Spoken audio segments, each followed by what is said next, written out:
Hi guys, welcome back. Now don't hear. Have you guys heard? Do you believe that Boko Haram is just a security threat for you? Or, as some others believe, that it is also about resisting misrule and corruption and that there needs to be a different or an additional way of dealing with it other than just military? No. Boko Haram is not as a result of misrule, definitely not. And sometimes people feel that it's a result of poverty, definitely not. Boko Haram is a local terror group, and we call on the rest of the world to work with us. Because now we are talking about Algeria, we are talking about northern Mali. And our belief is that if you allow terror to exist in any part of the world, it will not just affect that country or that state, but it will affect the rest of the globe. And we should not play politics with Boko Haram. Mr. President, the United States believes that the security forces in Nigeria are driving more people into the arms of Boko Haram. That is not correct.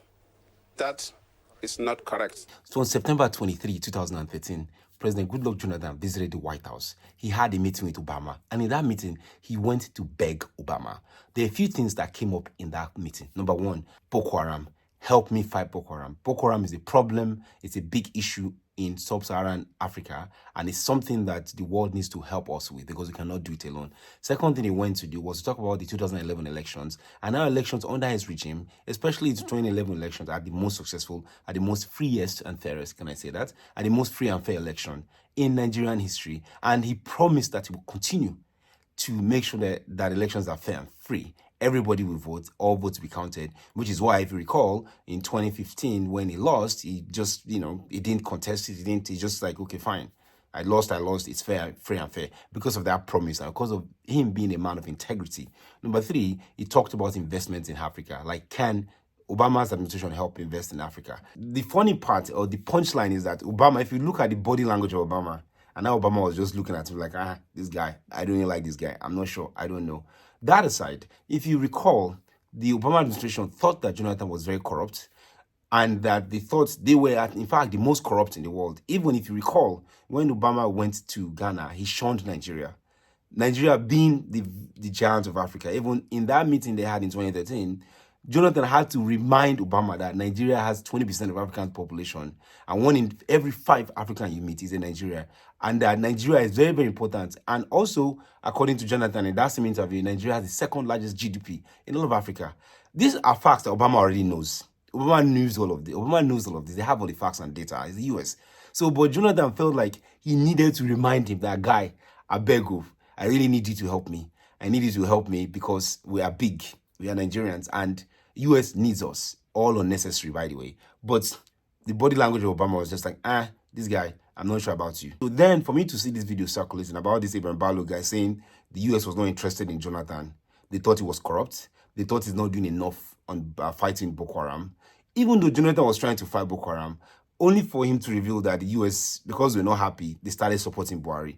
Now, how does US support Buhari? How does US support a foreign government? How does US put their hand in the pot when it'll be their soup, where did they put that inside? So, to me, it's just making me wonder and ask those questions. And is it really true that the US could have preferred Buhari more than Jonathan? Why do you think the US would intervene to abort such operation? Again, I can't answer that. I think that the US can answer, but what I've come to realize, that is when a government's foreign interests clash with the state's own domestic interests, conflict is bound to ensue. And those conflicts usually just continue with no end. And we can look at all the conflicts in Africa where foreign forces have come in, they've prolonged those conflicts, they haven't ended those conflicts. And the amount of money and manpower and equipment thrown at those conflicts says to me that something is wrong if no end result is achieved. And surely that end result should be to end the conflict and establish a basis for negotiations, come to an agreement, and then re-establish governance. But that's not what's happening in Africa.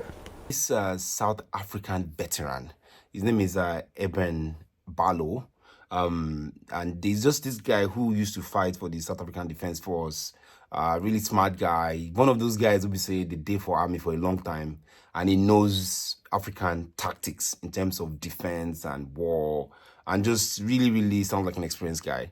So this guy came out and gave an interview, and he made some accusations Accusation number one, the United States removed Jonathan from office.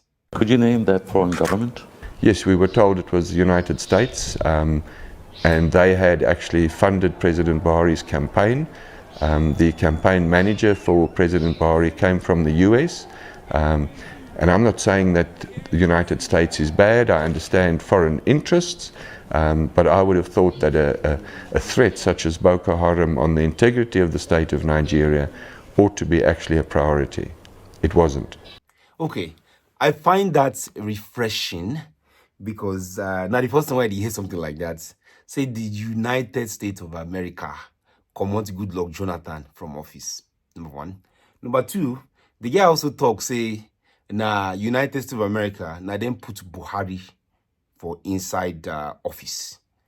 So, which again, I keep saying this many times. I've always said that we, the people of Nigeria, we are not the one actually electing our leaders, either by rigging or by people just being put in power by external forces. Hello. Today I want to speak directly to you, the people of Nigeria. Nigeria is a great nation, and you can be proud of the progress you've made. Together you've won your independence, emerged from military rule, and strengthened democratic institutions. Successful elections and democratic progress will help Nigeria meet the urgent challenges you face today. Boko Haram, a brutal terrorist group that kills innocent men, women, and children, must be stopped. Hundreds of kidnapped children deserve to be returned to their families. Nigerians who have been forced to flee deserve to return to their homes. Boko Haram wants to destroy Nigeria and all that you have built. By casting your ballot, you can help secure your nation's progress. I'm told that there's a saying in your country, to keep Nigeria one is a task that must be done. Today I urge all Nigerians, from all religions, all ethnic groups, and all regions, to come together and keep Nigeria one. And in this task of advancing the security, prosperity, and human rights of all Nigerians, you will continue to have a friend and partner in the United States of America. So I know the US has a bad name in many, many countries, especially in Africa. And not just the US, even recently with the End Bad Governance protests. And that's why Nigeria, they agitate. The government was like, Russia, Russia, be careful, because they've seen what Russia has done in other countries in Africa, West Africa. So why is Russia being involved here in Nigeria?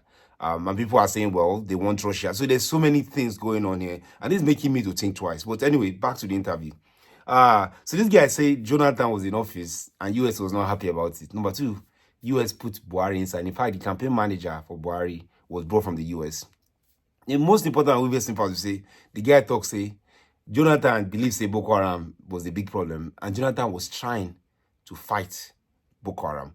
But then the US can't say, make no fight Boko Haram. Remember, the US has gone out and say, Jonathan, bring back our girls and all this campaign and stuff. So the US, in a way, was trying to frustrate the presidency of Jonathan.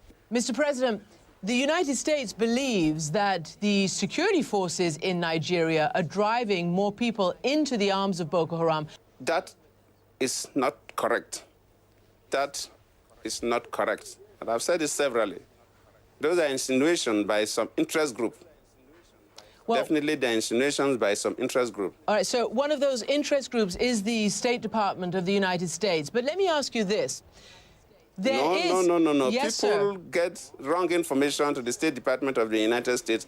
The State Department of the United States, they have the means of knowing the truth. They should try and filter the truth. Well, sir, let me just say... They should not just listen to some people who have access to them, but they have means of knowing the truth. All right. Well, the United States Assistant Secretary of State has said that the methods of the crackdown is inflaming the population and inflaming the situation. But then as they were fighting, they had a strategy, and they started to defeat Boko Haram until the election time came. When election time now come, US now said, we don't like this Jonathan guy, he's corrupt. If you remember, Obama was in Ghana. How can you come to Ghana and ignore Nigeria? So this one is getting talk. Maybe there's some truth to it, I don't know. But I just find it very unbelievable and somewhat shocking. What thing I think, is he right or is he wrong? So that's just the premise for this video. Again, what is the role of the US in Nigeria and other African countries? Number one. Number two, and why would the US give us Buhari? You know, even though we thought we were the one that was Buhari in.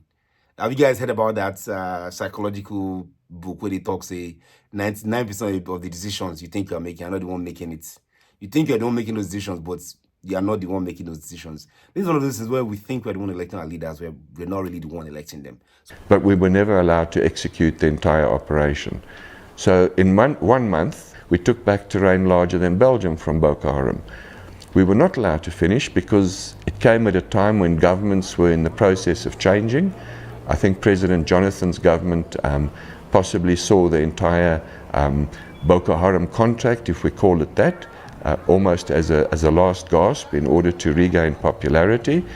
The incoming president, President Buhari, was heavily supported by a foreign government, and one of the first missions was to terminate our contract. So in 1 month, according to him, they actually went very far. They took over a terrain larger than Belgium from Boko Haram. They were making progress, but they came late. It was during the election time. And when election time happens, government changes. Because of that government changes, the US stepped in and said, Buhari is the guy who is anti-corruption. If you remember, the presidency of Jonathan was belied by corruption. People are saying the guy is corrupt, is corrupt. Then they now give us Buhari, because Buhari is supposed to be this guy from the 80s who is anti-corruption, with the Diagbon, you know, the indiscipline, war against indiscipline, I think that's what it was called back then, and just really strict guy. Only to realize that Buhari was actually worse than Jonathan. But hindsight is 2020. Now we know. Now we see clearly. Our initial aim was not Boko Haram per se, but it was to rescue the Chibok girls. They were the girls that had been kidnapped, and where the Western response was #SaveTheGirls. That type of nonsense does not save girls. Unfortunately, these girls became victims of a situation where the security had broken down in a specific area. They were kidnapped, and that was the first mission, rescue the Chibok girls. However, approximately 5 or 6 weeks into the training of the hostage rescue team, we were asked to change our mission. And that mission was to go to a town called Maiduguri in northeast Nigeria that had come under severe threat of Boko Haram. We then rapidly had to transition what we were doing and suddenly train a very offensive force with a minimum of equipment, and we rushed to Maiduguri. Again, this is not my opinion. This is just this video from this South African Defense Force guy, and he's making these allegations that the US sponsored Buhari, and also that the US did not want Jonathan to defeat Boko Haram. What do you guys think? I find it shocking. I don't even know what to believe anymore. Is this true? Is it not true? Or is this like fake news? Like, in fact, when you realize what's going on in the world, you're going to be very shocked in most cases of the things going behind the scenes. But the question is, what is the role of the US? Do you think the US is actually controlling the whole world? What is the role of the US in Africa? What is the role of the US in Nigeria? What is the interest of the US in Nigeria? And why, again, back to that time, would Obama come to Ghana but ignore Nigeria? Which, again, is a slap on the face of Nigeria. Let me guys know your thoughts are. Recently, we saw an election in which a peaceful transition to a new government took place, and it was an affirmation of Nigeria's commitment to democracy, a recognition that although Nigeria is a big country and a diverse country with many different parts, nevertheless, the people of Nigeria understand that only through a peaceful political process can change take place. It would have been almost impossible if the United States did not maintain the pressure on the former Nigerian government that they will not accept anything less constitutional as far as the processes of the elections are concerned. So thank you very much, Mr. President. Thank you.